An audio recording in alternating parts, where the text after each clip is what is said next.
Hey guys, what's going on? It's your boy, the Mad Tiger, and up here today with another episode of To Stream or Not to Stream. And today I'm going to be talking about Amazon Prime Video. Well, Amazon Prime, let's talk a little bit about Amazon first. It started off as this, company where you could order stuff from, stock everything, from kids' toys to movies to video games to furniture, TVs, everything. And Amazon's always been a pretty, it's probably one of the most profitable companies of all time. Of course, I believe his name's Jeff Bezos or whatever his name is. One of the richest man alive, it's crazy just how big Amazon is.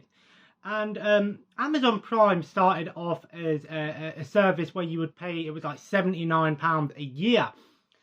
And you would only sort of get like free delivery and like updated prices and some discounts and things. And I remember when it first was announced, I was like, nah, this isn't for me. It's a lot of money for something I weren't really using. But since then, Amazon Prime has expanded, and I think Amazon Prime is probably one of the best values for money today.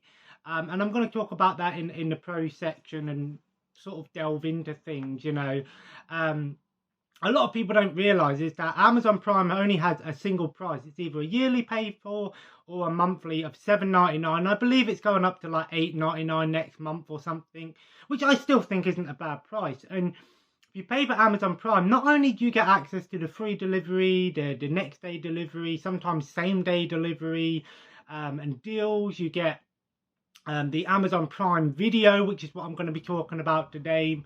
The subscription streaming service. You get Amazon Music as well, which I've actually used. I switched over from YouTube Music to Amazon Music, and I've got to say that Amazon Music's really good. I've not had any issues with it. With YouTube Music, I noticed a lot of stuff was being taken off of it. Yeah, YouTube Music has access to more music, but because of the copyright issues, they're always being taken off and taken down. Amazon Music is fantastic. I mean, the quality is great. The audio quality is fantastic, often ultra HD quality. You also get Amazon Reading. There's also Kindle Unlimited and Audible, but they're different things. But you also get access to like Twitch membership, Prime membership. There's a ton of stuff you get for your money, and I think Amazon Prime is just fantastic value for money because you're getting so much in one. And it's the only company streaming service that I realized that actually doesn't just include the TV and movies. So let's talk about some of the positives about Amazon Prime Video. So first of all, there's a ton of content on here, much like Netflix.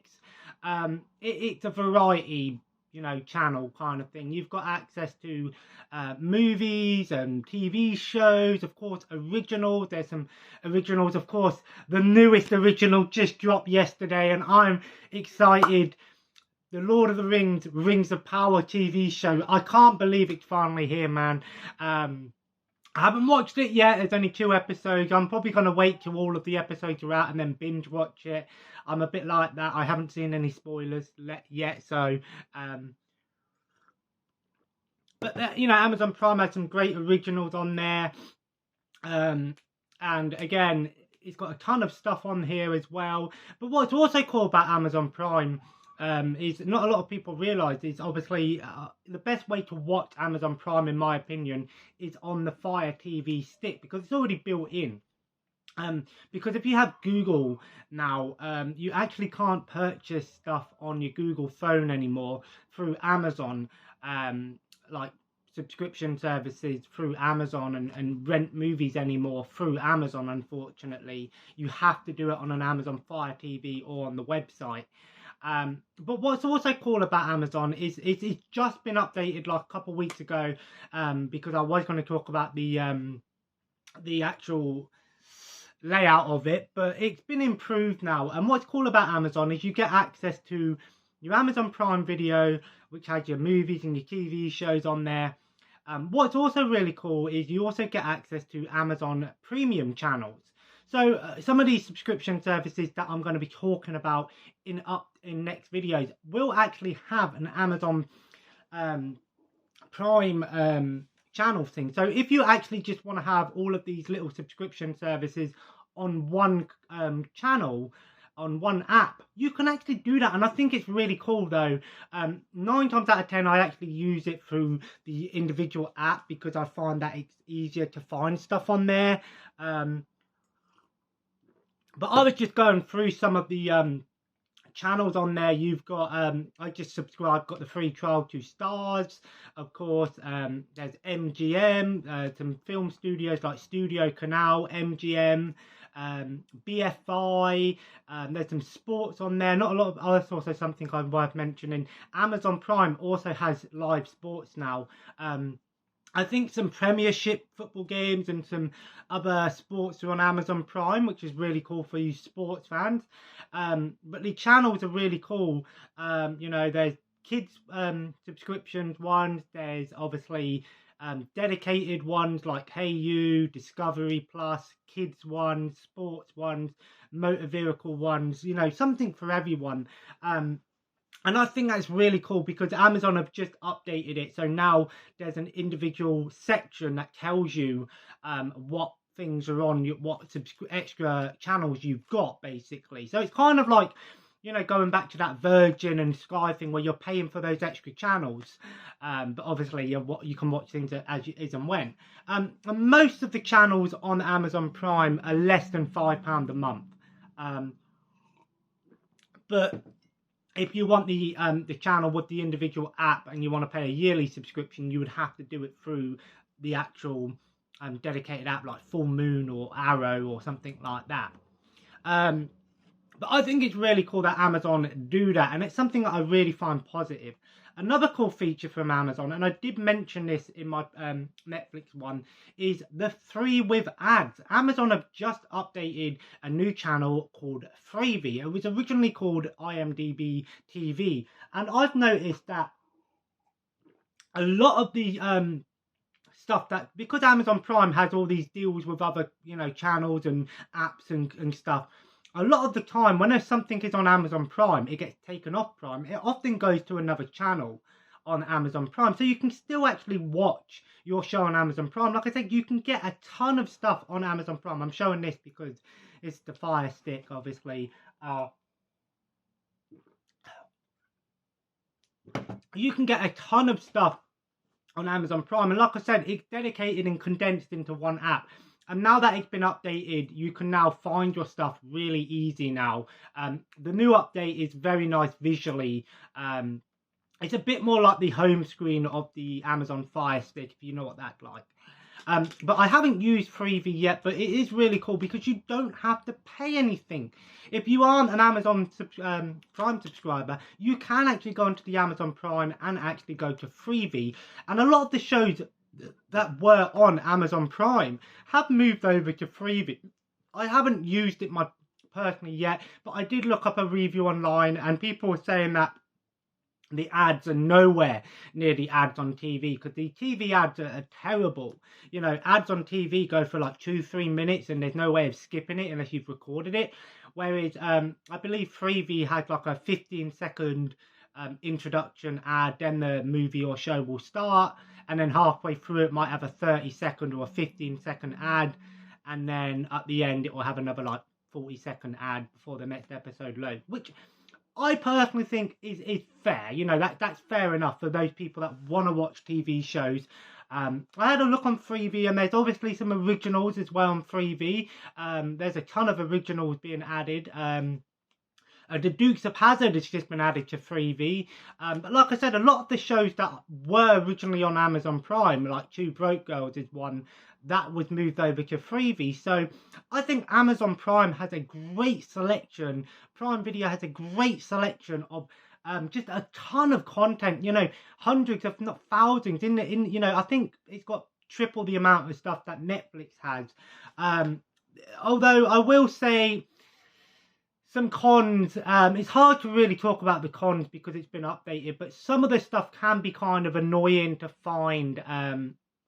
Stuff, you know, there's no way to sort of, you know, show things by, you know, every single thing that's on there. I sometimes find that it's easier for me to scroll through on the phone and then, you know, add it to the list for later watching. I think Amazon Prime is great value for money. At $7.99 a month or 80 quid for the year. I think it's going up by £1 next month. I don't think that's a bad thing. I think you're great value for money, and because of the amount of channels you can get on there, it's just great. Now, there are a few cons I do want to mention. Oh, another thing I wanted to mention is a cool feature called X-Ray. So when you're watching a movie or TV show, often if you press the button, the middle button, and scroll up, it will come up with X-Ray. And it's really cool because it gives you information about the movie or the TV show you're watching. And it will tell you like who's in it, who's in what scene. You know, we'll have some trivia, behind the scenes information, which is really interesting to some people. You know, it's really annoying when you're watching a movie and go, where have I seen that person in? And it doesn't do it on every single thing, mind you. It's normally more of the popular stuff, but you go, oh, okay, I recognise that person. I press the button, it will have a picture of their name. Click on the name and it will tell you what other things they've been in. It's really useful, you know. How many times have you watched a movie or TV and go, oh, I recognise them? It's a really cool feature.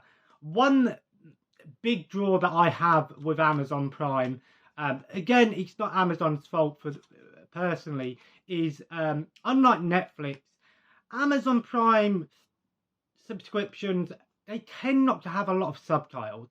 Often I find for every, say if I added 10 movies to my list, I'd say maybe 3 or 4 of them would have subtitles. And sometimes they're like, you think, okay, if it's just a low budget sort of weird movie, okay, fine. But sometimes even the big budget movies like Texas Chainsaw Massacre, for example, that was a well-known movie that didn't have subtitles on Amazon, and I'm like, well, I know the DVD has subtitles because I've got it.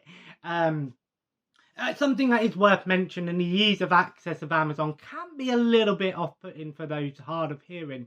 Just be aware of that when going into it. But all in all, I think Amazon Prime is a fantastic subscription service. And I keep saying Amazon Prime because Prime Video is only one part of it. You know, I think the Prime Video is a great streaming service that has a ton of content for everyone. It can be a little bit overwhelming. It can be a little bit annoying to find stuff. But if you just type it in, I recommend going onto a downloading an app on your phone called Just Watch. It basically will tell you everything that's being added. You can put in all your subscriptions that you've got, and then it will tell you what stuff's been added on that day, which is really useful. And often when you click on it, it will just open up the app if you've got the app on your phone. But all in all, I think Amazon Prime is a great subscription service and well worth the money, because yes, if you just want to watch stuff on there, it's great. But you get music, books, obviously reading, you know, the Twitch memberships, and all of, you know, the free delivery, and for the price point, I think it's much better than Netflix price point. While I think Netflix is a little bit easier on the eyes and not as convoluted, I think the price of Netflix is overpriced. And also, I do want to mention, Amazon Prime Video does not charge you extra for 4K. It doesn't have a ton of stuff in 4K, but the stuff that is in 4K is not charged extra. And it's also worth mentioning, if you own an Amazon Fire Stick or you have the computer, you can actually rent and buy movies as well. So if a movie's on Amazon on the Fire Stick and you're like, oh, I want to watch that, but it's saying I need to buy it, it will actually tell you the options. It will say to you whether this movie's on Amazon Prime, or if it's only available to buy or rent, or if it's on another little channel subscription. So Amazon Prime, to stream or not to stream? Prime Video, I think, is a definite to stream. The price is fantastic. What you're getting is great. The extra channels make for a great sort of rabbit hole to go into, and you can, you know, find a lot of good stuff on there. And I also find with Amazon Prime is sometimes this stuff does go, but it comes back quite quickly. I've noticed that shows have gone on there and I'll put them in my list, and then about a week later they're not on there anymore, and then by the end of the month they're back on there. I think Amazon are a bit more on the ball about renewing their shows. Anyway guys, I hope you enjoyed today's video. If you did, feel free to leave a like. Let me know in the comments below. Amazon Prime, do you have it? Do you think it's worth it? What are your favourite things about Amazon Prime? And what is your favourite show or movie that is on Amazon Prime? And are you going to check out Lord of the Rings, Rings of Power? And as always guys, subscribe if you haven't already and join the family. I'm going to go and I think I might go for a little walk, and I'm going to come back and chill for a bit. I'm going to watch a couple of episodes of Stranger Things. I haven't actually watched that show yet, so I thought maybe I'll watch an episode or two and see if I like it. And then tonight I'm going to watch some AEW tonight, and then I'm going to watch some more SpongeBob. And as always guys, thanks for watching. Follow me on Twitter and Instagram, and have a nice day.